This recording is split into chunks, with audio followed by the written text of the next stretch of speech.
I moved fast, circling my right arm to fight back with a special technique, aiming for his wrist. My move was very fast, few could avoid it, but Song Jian was faster. His swinging arm dropped, slipping under my grasp, and he copied my move, using the same technique to grab my wrist. Shocked, I stumbled back. He made a sound, kicking at my waist. I twisted, barely avoiding it as his foot touched me. Losing balance, I hit his leg with my hand, but he pulled it back with amazing speed, his left knee coming up to hit my elbow. If it hit, my arm would have been ruined. I pulled back fast, barely escaping, covered in cold sweat. Our fight 3 moves happened in seconds. As I moved back, Bai pressed a hand to his chair, jumping forward. Just as Song Jian looked at me angrily and moved fast towards the door, Bai appeared, blocking it with his back against the door frame. Song Jian stopped 2 steps from Bai. They stood frozen, eyes fixed on each other in a silent fight. After a long moment, Bai said seriously, "Brother Song, admit your actions."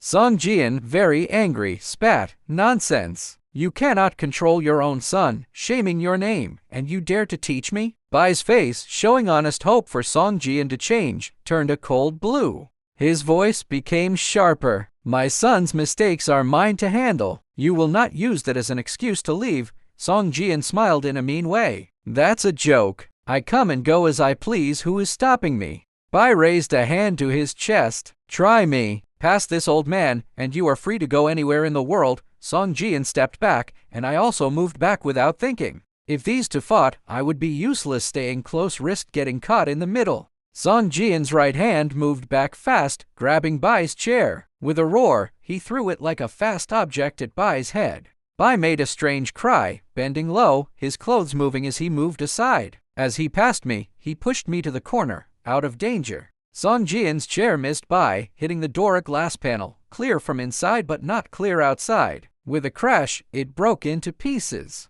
Instead of running, Song Jian turned fast, pushing the chair forward like a rocket. He attacked behind it, pushing as if his whole body was moving it. His speed was amazing, and even with everything, I had to admire his skill. It was clearly a master Chinese martial arts technique, shadow chasing flight. Song Jian was only the second person I had seen use it. The first was in Shanghai's Great World, a performer whose skill was rough but still managed to throw a bamboo pole and follow it, landing 20 feet away. Song Jian's mastery of the technique was clearly on another level. Old Man Bai moved his arm, hitting the flying chair aside. It hit the ceiling with a loud sound, breaking into pieces.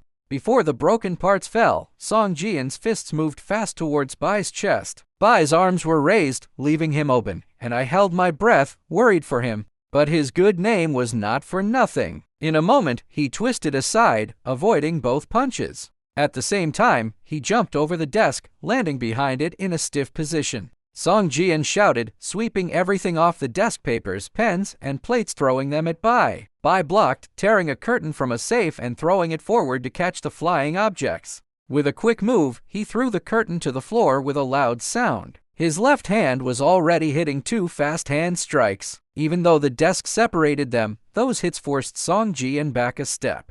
A crowd had gathered outside the study, their faces pale. The braver ones came closer, shouting, "Old Man Bai, Brother Song, what is wrong? Can't you talk it out?" Bai's voice made a loud sound, "Go back." His command, with very strong power, made the people watching run away. Song Jian laughed bitterly. "Brothers, Old Man Bai says I tried to kill Wesley Wei and stole the 21 steel plates." His words caused quiet talking, with disbelief on every face. I said back quickly, "Song, we are not blaming you falsely." He spat at me. "I must have been blind to call you brother." Anger grew in me. "Old Man Bai, tell him the truth." Bai took a deep breath, ready to show the proof, but Song Jian attacked like a tiger, hitting the desk with his hand. The table broke in two with a sound under his force. As it fell, he sank, his feet not yet touching the ground, and threw 2 punches, one aimed at Bai's face, the other at his chest. In the air, as his feet hit the floor, his fists changed direction with the wind, one now aimed at Bai's chest, the other at his stomach. His position did not change, but the angles did, a very impressive show of being able to change easily. Bai waited until Song Jian landed, then moved aside, hitting 5 fast hand strikes.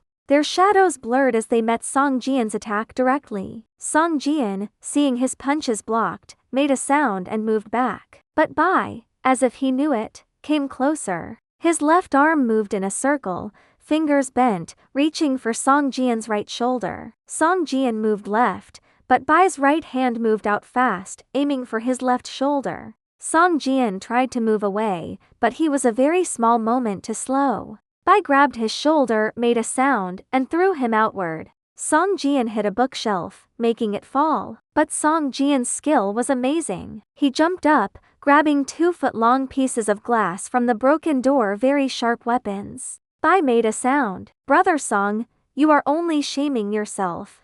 Song Jian's face was very pale. "You have no right to call me brother." Bai took 2 steps forward, but Song Jian swung both arms, the glass pieces making a loud sound with deadly light as they cut at Bai. Bai stepped back, avoiding, and grabbed a chair leg. Just then, a breathless woman's voice cried, "Dad, Uncle Song, stop. Why are you fighting?" It was Bai Su. Bai and Song Jian stopped, moving back 3 steps. I turned, surprised, to see the crowd move aside. The middle-aged woman who had saved me once because Bai Su told her to, was helping her as she came closer. I rushed forward. Bai Su put her left arm around my neck. "We need to get to the study," she said. "No way," I protested. "They are fighting, you cannot go in there." Her face showed strong will. "I have to." Unwillingly, I helped her forward. To my surprise, she went straight for Song Jian. With every step, my fear grew. Song Jian still held the sharp glass, his eyes burning with anger. Bai Su's approach was very dangerous and reckless. The room became quiet, everyone holding their breath. Bai shouted, "Stop!" She lifted her head. "No." I held her hand tightly as we stopped 3 or 4 feet from Song Jian. She took a breath and said, "Uncle Song, this is all my fault. Because of how you have always cared for me, please forgive my father and brother Wei." Bai and I were very surprised. We had both seen Song Jian's face on the film Bai Su too. Her words did not make sense. Song Jian made a sound. "Su, your father and Wei are saying bad things about me. I would rather die than forgive them." She sighed. "Uncle Song, come see something. It will make everything clear." The crowd outside was confused, and even Bai and I could not understand what Bai Su was doing. Song Jian asked strongly, "See what?" "Come with me," she said. "You will understand." "Dad, you too." Bai's voice was serious. "Su, what is this about?" She sighed softly. "Dad, we were careless. You owe Uncle Song an apology." Bai blinked. "If the truth is out, we will admit it." Song Jian made a sound, quiet. Bai Su signaled for me to help her leave. Song Jian and Bai followed, neither speaking. Curious people watching were stopped by Bai's sharp look. We reached Bai Su's room and entered the dark room. She fell into a chair and told me, "Start the projector." Bai nodded. "Good, let him see." I turned on the machine. The wall lit up with the snake attack, clear and scary. When Song Jian's face appeared, Bai Su called, "Stop."